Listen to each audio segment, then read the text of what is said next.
Well, good evening, YouTube, and welcome to another episode of the Albino Rhino Beer Review, live in Regina, Saskatchewan. Yeah, that's where we are. Maybe we're drinking to forget things. Maybe we're doing things you shouldn't do. But hey, we're here, right? We're here. We're grinding. We're doing our stuff. We're trying to make everything work for the family. We're doing all that. We are. We are. We have a beer from Rebellion Brewing, which is here in Regina, up on Dudney, about a 35 to 45 minute walk from my door. And this is a style of beer that this might actually work for. And I picked this beer up because I found a single of it, because I did not want to buy a 4-pack. And on top of that, it's kind of a joke about a certain other person that has done beer reviews and all that. It's an inside joke for the people that used to do Beer Dweebs United with me and all that.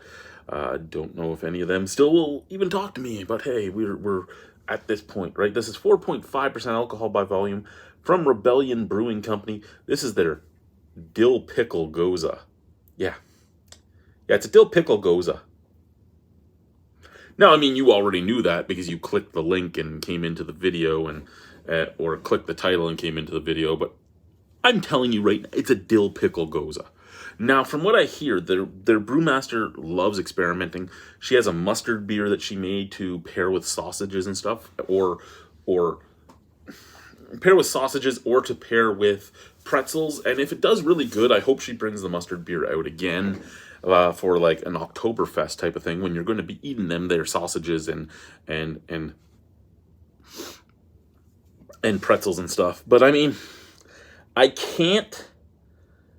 Oh, see, that's the thing, right? So all these barcodes must automatically ring in as a 4-pack because they have their own barcode across it.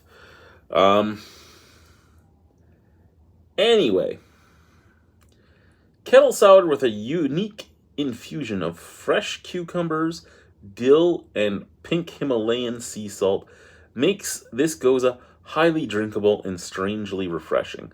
And I could tell you, if this thing, the juice truck, contains barley wheat, I can tell you if this is good, first and foremost, it will be strangely refreshing if it is good. Second of all, who the hell thought this up, right? And I love the dill pickles all over the label, right? There's pickles everywhere, and then there's the cucumber. Yeah.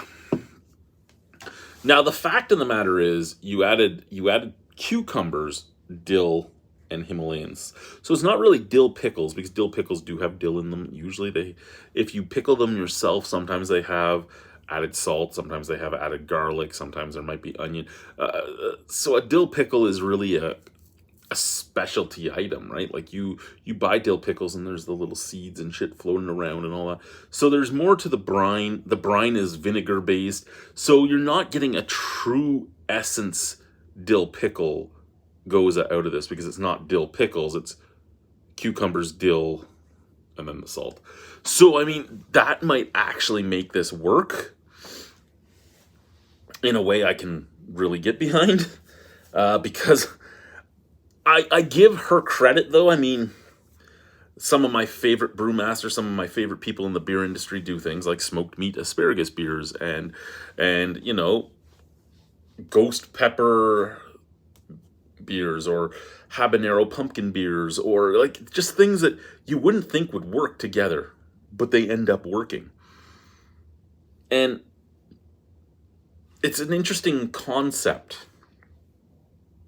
And because a Gose is supposed to be salty to begin with, it's an interesting concept as well, because this could work. And we've talked way too much.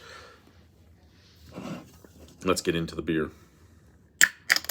If I have anyone viewing, say hi, pipe in, be part of the conversation, be part of the festiveness that is the Albino Rhino Beer Review.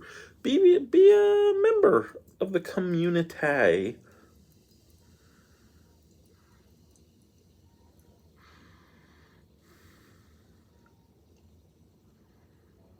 Oh God, I can already. And I found out about the I found out about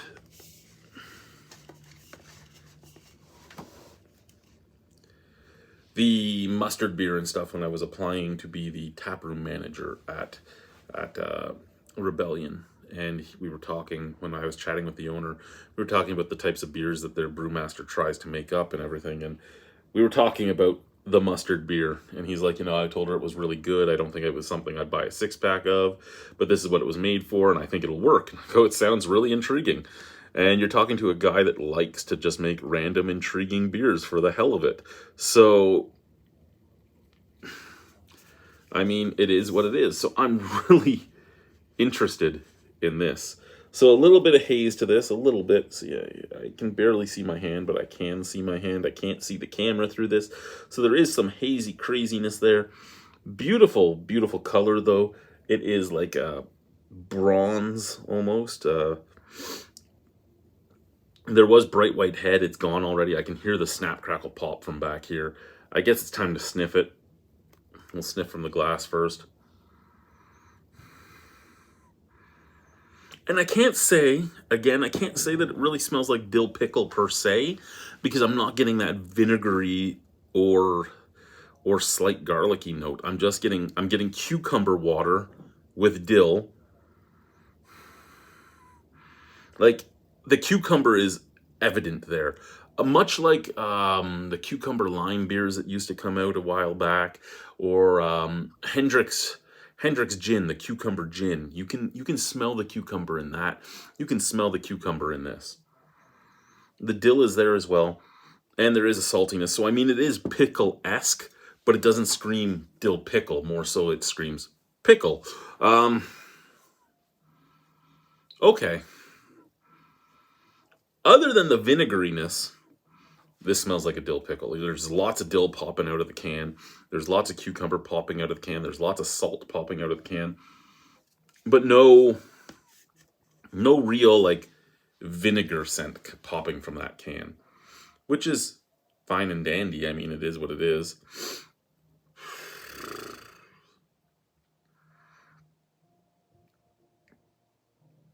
I guess it's time to try the beer, eh? Cheers.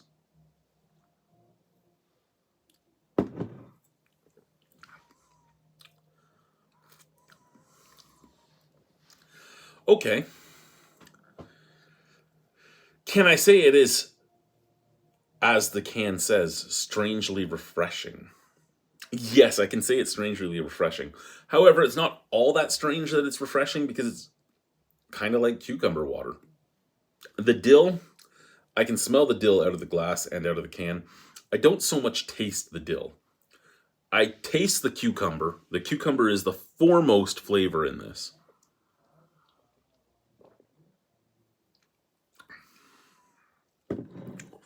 You get hit with cucumber.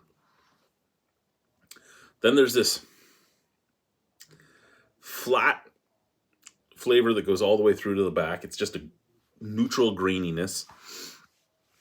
I can't even say it's bready or biscuity. It's just grainy. And then I get hit with a slight tart and a slight saltiness.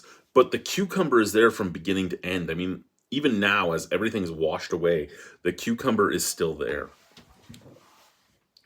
So, I mean, this would be a great, you see on TV all the time, you're going to those, like, nail salons and stuff, and they have, like, the cucumber water, and people are drinking the cucumber water while getting their nails done, getting their spa day.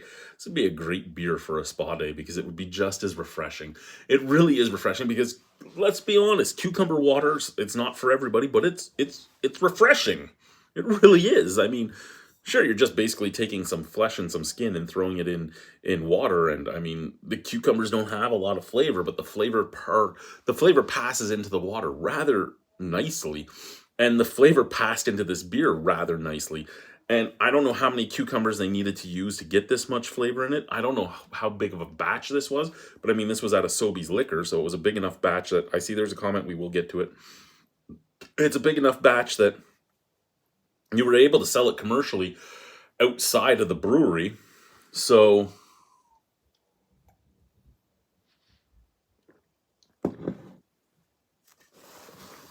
I mean, I can't fault it. It does what it says on the tin. Like I said, my only complaint would be that I don't really. Hey Rhino, glad I caught you alive. I'm all into pickles. I want to try this. Well, it is worth trying, but like I said, it's more so. It's less dill pickle and more cucumber water in a Gose. And the dill flavor is really underwhelming. I mean, I expected more because dill is normally a fairly prevalent flavoring. Maybe she went a little conservatively with the dill so that this would be a more commercially successful beer. Because, I mean, this is going to be a hard beer to sell to begin with. You're going to have to sell it to people like me that are like, oh, let's try it, right? You're not going to be selling it to your average Joe Blow because they're not going to be interested in a fucking dill pickle beer. They're not. They're really not. So, I mean, you're looking at the people that want to try a lot of new things or are very experimental. That's what you're looking at. So it's a fairly niche market. So I wouldn't think that this would be a huge batch that was made. But like I said, it was a big enough batch that they sold some commercially to Sobeys Liquor. Now, does all the Sobeys Liquor in town have some of this? Was it just that Sobeys Liquor that had some of this? Because that Sobeys Liquor was out on Prince of Wales Drive, so it was a fair distance away from Dewdney. It was a fair distance away from Rebellion Brewing. I don't even know if I would ever find this again. I see there's another comment. We will get to it. Don't you worry. It's refreshing. It's good. Would I rank it top tier? Okay, let's look at it just a Gose. Does it have the salty notes? Yes. Which makes it very Moorish. Does it have the sour notes? Yes. Which makes it a good palate cleanser. Does it have the cucumber notes? Yes. Which makes it a beautifully refreshing beer. Is it lower ABV? Yes, it's 4.5.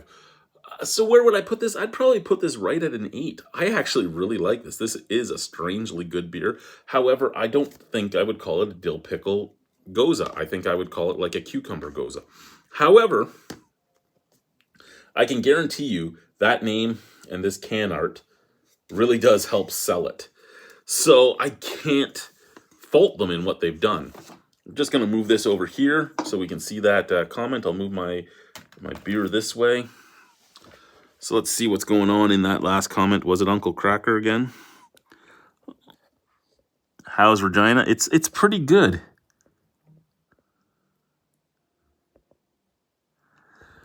Hey Rhino, what food would you pair that with? Oh, I don't know.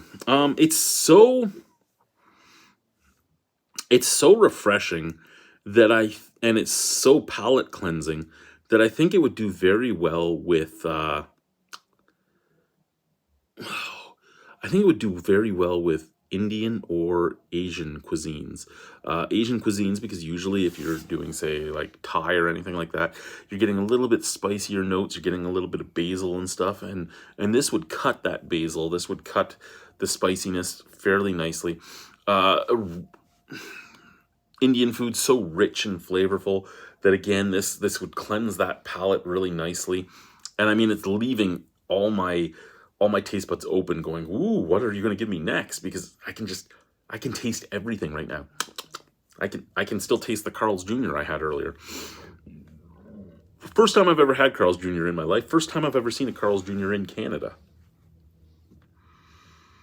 Now, I don't know how it compared to Carl's Jr. in the States because it actually seemed to be fairly fresher than a lot of other fast food places, and it was cheaper than most of the other fast food places, which scares me a little bit that it tasted fresher. But didn't mind it. We only went because we had a coupon. We got a family, like 4 meals for $22, which fucking right? Every one of us ate a meal. And, whatever was left over, Aiden ate from Harlow's food. Can't complain. Can't complain. Yeah. So I really like this beer. Like I said, probably an 8.25 out of 10. Yeah, let's go 8.25. I like it a lot.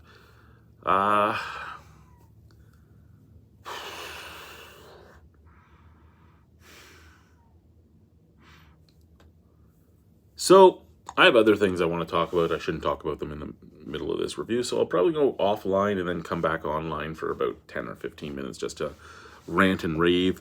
But thank you guys for watching. Have a lovely evening. Au revoir. A bientôt. See you soon. Bye-bye. Mwah.